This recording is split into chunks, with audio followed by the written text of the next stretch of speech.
Hello, welcome back. I'm Statman Dave. Today we're diving into Norwich City versus Manchester United in our tactical preview, talking all things tactics, stats, and of course SofaScore if you want to check out their app, link in the description below. Anyway, it's time to dive in.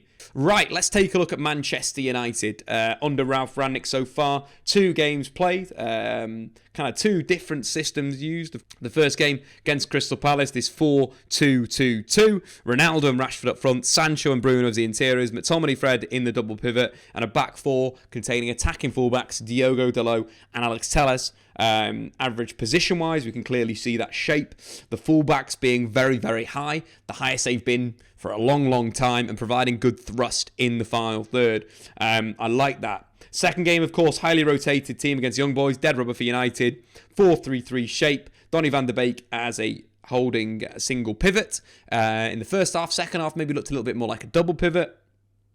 But the same kind of style. Ralf Rangnick talking about too many passes in the first line. He wants passes into the second and third lines. Of course, what you kind of expecting for this game against Norwich, I think it'll be more the Crystal Palace team and the Crystal Palace approach with the 4-2-2-2. Let's take a look at how it looks tactically in the game. I expect Norwich to play 4-3-3 in the match. They played 3-5-2 in the last game, but I think they'll revert back to it in this game. I think what we'll see from United is quite a vertical team and vertical performance. What I like about the setup is it has a clear idea in possession. You know, we're looking for those Telles balls into the channel for Rashford. We're looking for either Victor Lindelof to look to directly hit Ronaldo, or Diogo Dalot maybe to hit that, or Rashford to be used in behind the defence. But balls in between those lines. When we're talking about passes, so this is the first line where Ralf Rangnick doesn't want passes in these areas. What he wants United to do is play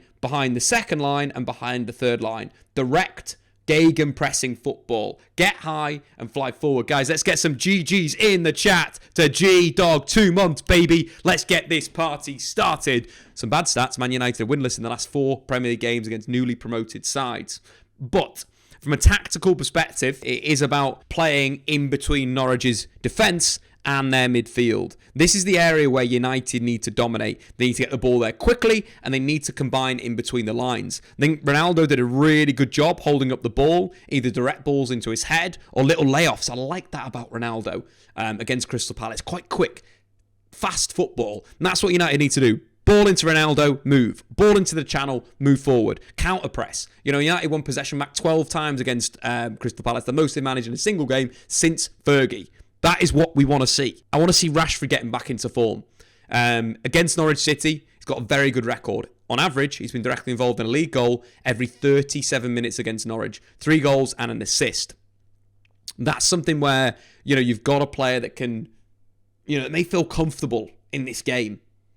And I think that's genuinely something that United need to utilise. I think in the midfield, the legs of Fred and McTominay are going to be so important when that ball's been played. You know, the counter press is going to be vitally important for Man United when they're squeezing up and pressing the football. And Fred and McTominay, vitally important for this approach. But also the high line. I think one of the big things I enjoyed about Man United's high line in the last game is it allowed Victor Lindelof to properly step up and engage. So if the press had been beaten or there's a way that they'd found through, the aggression of Lindelof, especially to win the ball back and maintain the attack for United, is something that we just haven't seen previously. So good. But also the fullbacks in the final third, massively important for Man United. You know, getting into these crossing positions is going to be vitally important because, you know, you think Grant Hanley and Gibson up against Cristiano Ronaldo, or maybe Max Aarons on the back stick. You know, balls coming in from deep from Telles. I think we'll see that more and more. I think that's one method of chance creation. I think we'll also see Diogo Dalot operating in the final third. But forcing the opponents back, you know, that's a big thing about this Man United team now. It's getting those fullbacks out. Having these 6 attackers in the final third. Double pivot for protection, 2 centre-backs for protection. That's definitely an area. I think Todd Cantwell can get a little lazy with his tracking.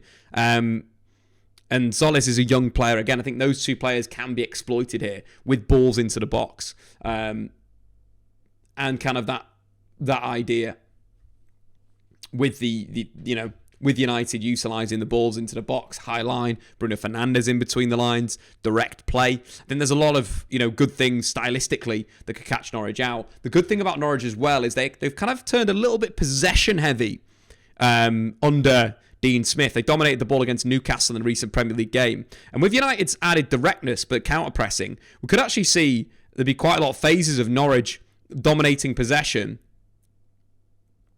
with their midfield three round the back. Maybe United catching them in the transition.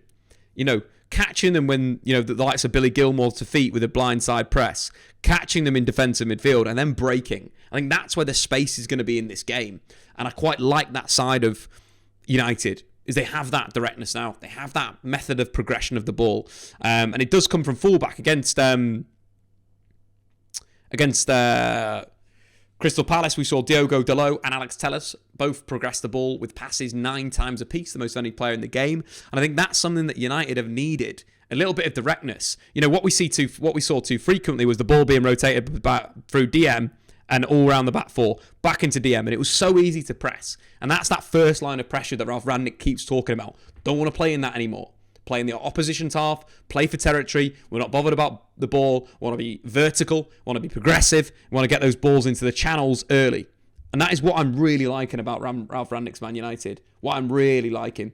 And that's something that, with this team, with this setup, could do. Norwich City are, a team that have been on a pretty poor run this season. They aren't in a great position in terms of the league, sitting bottom at the moment with the goal difference of -23. This is a game for United to really build confidence. A game for Ronaldo, a game for Marcus Rashford, or even Mason Greenwood up top. Took his goal midweek really, really well. Mason Greenwood is the perfect Ralf Rangnick player in terms of he needs to learn that cognitive defending. How to defend, how to work hard, that is a really important thing for Mason Greenwood. Took his goal supremely well. Against Young Boys. What a goal that was. Ball in the box from Luke Shaw from the left. The scissor kick. Absolutely sensational. So whether it is Mason, whether it is Rashford, who's starting up top against Norwich, I want it to be that direct Gagan pressing style that we all have come to love. Players to watch out for Norwich. Of course, we've not actually got Matthias Norman in the 11 we were looking at there, but he is a threat. He's a player that has the ability on the ball. Silky feet. So he could be someone that's press resistant in midfield. So it's going to be, the pressing and the how you approach Matthias Norman because of his feet needs to be slightly different. More on your feet, less diving in, less allowing to ride you and making those tackles. But Norman might be out of the game, which is great news. Let's have a look at the injury updates, guys, for Norwich City. And Matthias Norman won't be available for the weekend. So that is great news for Manchester United. So it is exactly the 11 that we had previously. Also, Rashica out. That's another big one. Brandon Williams, of course, not able to play Man United.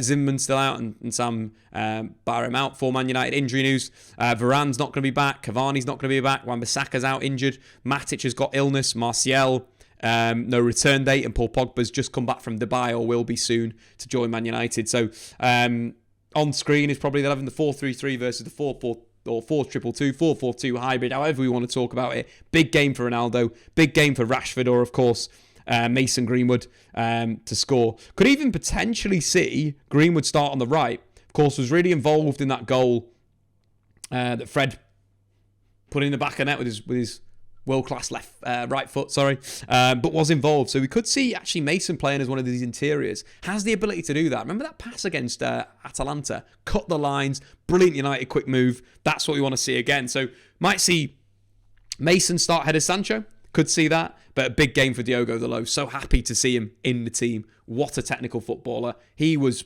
arguably, with Telles and Fred, one of the men of the match against Palace. Took on the job, very much involved in the goal, the little check inside, the passing with his left foot, won 3 out of his 4 tackles, completed 88% of his passes, 9 out of his 11 long balls. That technical ability with his left foot is just sensational. More cross into the box, Diogo, more chances created. United win the game. Let's get this party started. Thanks for watching, guys. Get your score predictions in the comments below. Will Rangnick start Mason Greenwood or Marcus Rashford? I've been Statman Dave. Check out SofaScore. Subscribe if you're new. We'll see you later.